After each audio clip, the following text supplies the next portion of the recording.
네, 이준석 전 국민의힘 대표가 지난주 토요일에 기자회견을 가졌습니다. 참 여러 가지 말을 쏟아냈는데요. 근데 평가가 좀 엇갈리고 있습니다.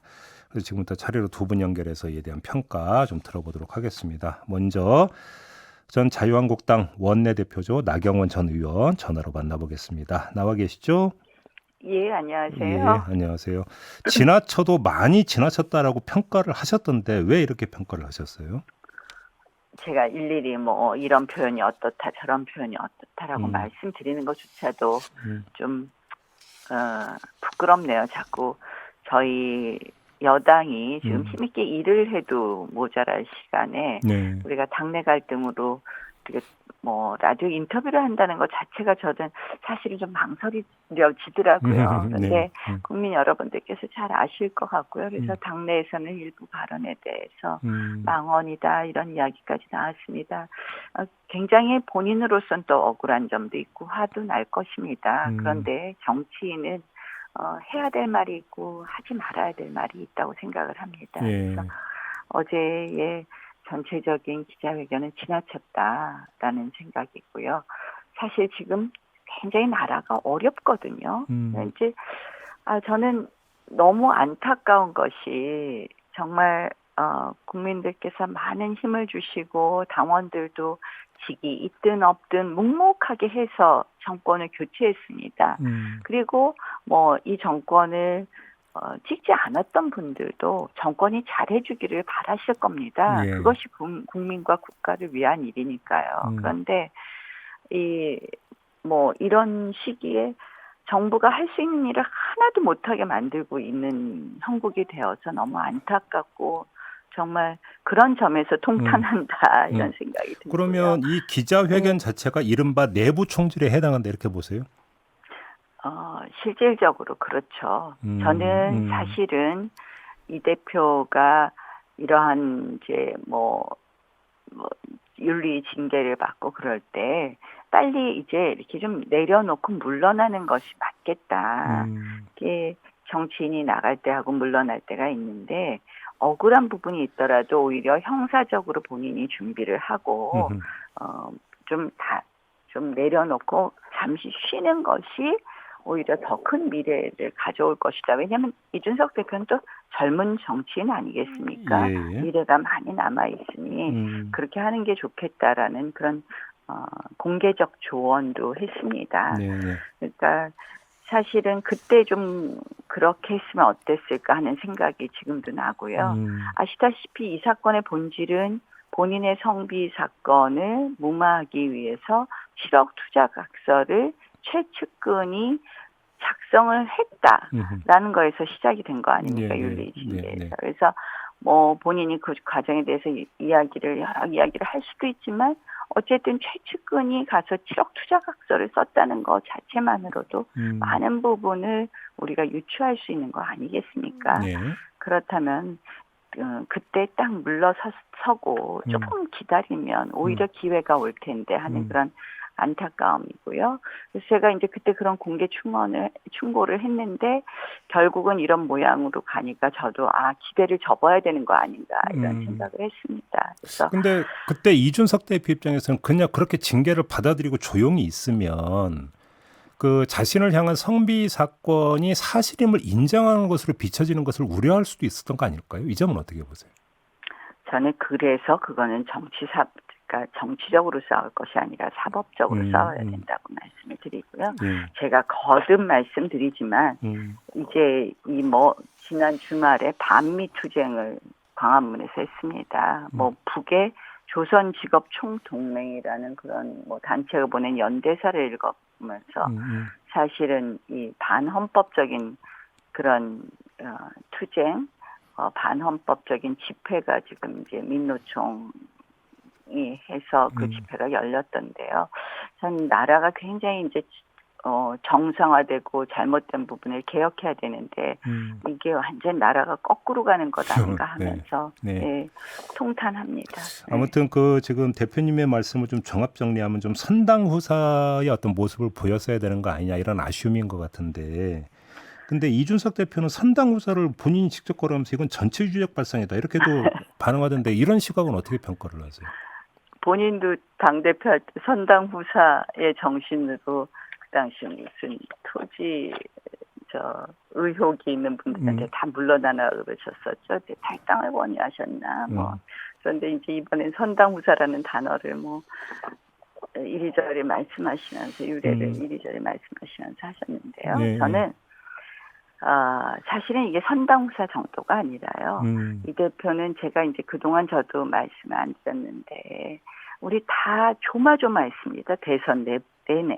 아시다시피 문재인 정권이나 또는 뭐 이재명 후보나 이런 쪽에 대한 비판의 말씀은 들어보기가 참 어려웠습니다. 오히려 늘 그의 말은 윤 대통령 또는 내부에 향해져 있었죠. 그 당시 후보에. 결국은 대선 내내는 우리 마음을 졸이게 하고 그 다음에는 지방선거 때는 무엇을 했습니까? 많은 분들이 이제 경기도 패배 원인에 대해서 이런저런 이유를 이야기하시는데요. 이런 일이 있었습니다. 경기도 선거가, 그러니까 지방선거 있기 며칠 전에 조강특위라는 걸 가동을 해서 예, 조직 강화 특위 아실 겁니다. 그러니까 한마디로 그 지역의 지역 사령탑인 조직위원장을 일부 조직위원장을 조강특위에서 교체하는 의결을 했습니다. 한마디로 이거는 그것을 이제 어떻게 보면 선거를 앞두고 지역 사령탑을 교체해버리면 이 선거가 되겠습니까?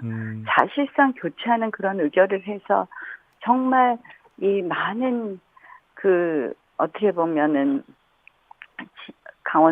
경기도 선거 관계자들이 정말 이럴 수 있었느냐. 근데 이건 결국은 본인의 어떤 사당화라고밖에 볼 수가 없거든요. 그래서 이런 걸 보면서 정말 우리 이 대표가 조금 당을 좀 잘 운영했었으면 우리가 좀 선거도 또 이런저런 더 좋은 결과도 있었지 않을까 이런 생각도 해보는 대목이었습니다. 알겠습니다. 그래서 전체적으로 저는 이 대표는 사실 지방선거 끝나고 본인이 좀 딱 물러났으면 오히려 본인이 정말 다음 뭐 바로 차기 대선 주자로도 거론될 정도가 되지 않았을까 하는 그런 아쉬움이 큽니다. 그럼 거꾸로 이 점은 어떻게 보세요? 아무튼 이준석 대표는 기자회견에서 윤석열 대통령이 자신을 향해서 뭐 EXX 저 XX 했다 뭐 이렇게까지 이야기를 했는데 뭐 이제 그 과정이 어떤지는 국민들이 다 지켜봤으니까 제가 굳이 여기서 설명은 안 드려도 될 것 같고 아무튼 그럼에도 불구하고 옛날에 당대표 선거할 때 그 이준석 대표가 옛날에 안철수 그 당시 이제 바른미래당 안에서 뭐 손학규를 쫓아내고 막 그런 일 했잖아요. 그때 안철수 그 당시 뭐 대표였는지 뭔지 모르겠는데 한테 뭐 또 그런 하여간에 막말을 했습니다. 그래서 그거를 문제를 삼았더니 사담으로 한 거니까 괜찮다고 본인이 그랬어요. 그랬나요? 예. 그 기억이 나더라고요. 아무튼 근데 좀 윤석열 대통령이 좀 더 포용을 했으면 어땠을까요? 이준석 대표를. 뭐 예전에 홍 대표 말씀이 참 그 홍준표 시장이 요새 말씀을 잘 하시던데요. 뭐 대통령도 사람이다. 그 한마디 말씀드리겠습니다. 알겠습니다. 자, 그러면 대표님 이 자리를 빌어서 이준석 대표에게 정말로 그 권고 내지 충고를 하고 싶다면 어떤 말씀을 주시고 싶으세요? 뭐 저는 사실 이 대표한테도 자꾸 충고하기도 그래서 안 하려고 그랬는데 제가 진짜 권하는 거는 정말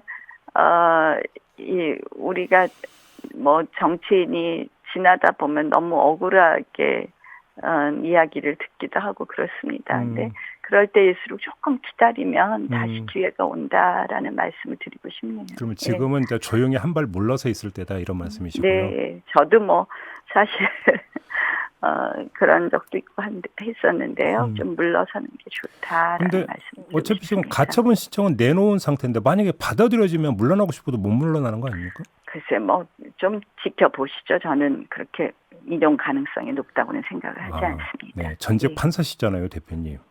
그렇게 전망하시는 거예요? 네, 그렇습니다. 뭐 절차의 하자 부분도 실질적으로 당원 당규가 개정이 되었기 때문에 찾아보기엔 좀 어렵지 않나 이렇게 봅니다. 그렇게 보시는 거고 알겠습니다. 네. 그나저나 차기 당권에 도전하시는 겁니까? 아직 생각 깊이 한 적도 없고요.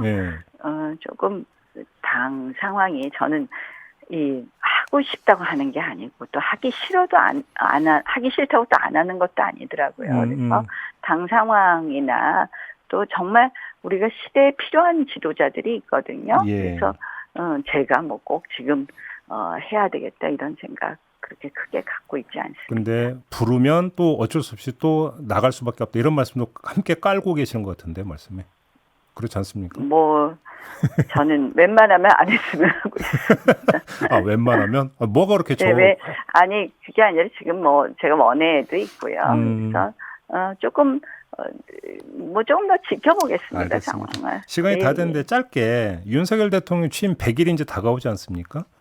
지난 100일을 좀 복기 내지 평가해 주신다면 어떤 말씀 주시겠어요?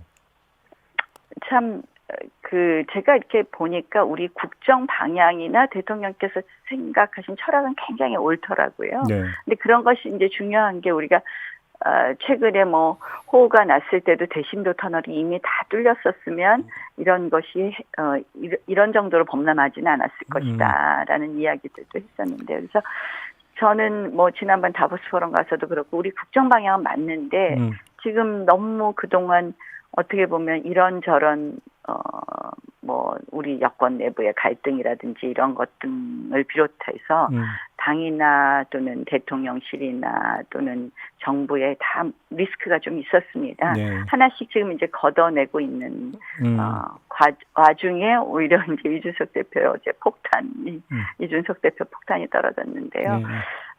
그래서 좀 너무 아쉽고 국민들께 죄송하고요. 네. 지금부터 다시 심기일전에서 좀 뛸 수 있게 많이 좀 또 응원해 주셨으면 하는 그런 바람입니다. 알겠습니다. 자, 말씀 여기까지 네. 드릴게요. 고맙습니다, 대표님. 예, 고맙습니다. 네, 지금까지 나경원 전 자유한국당 원내대표였습니다.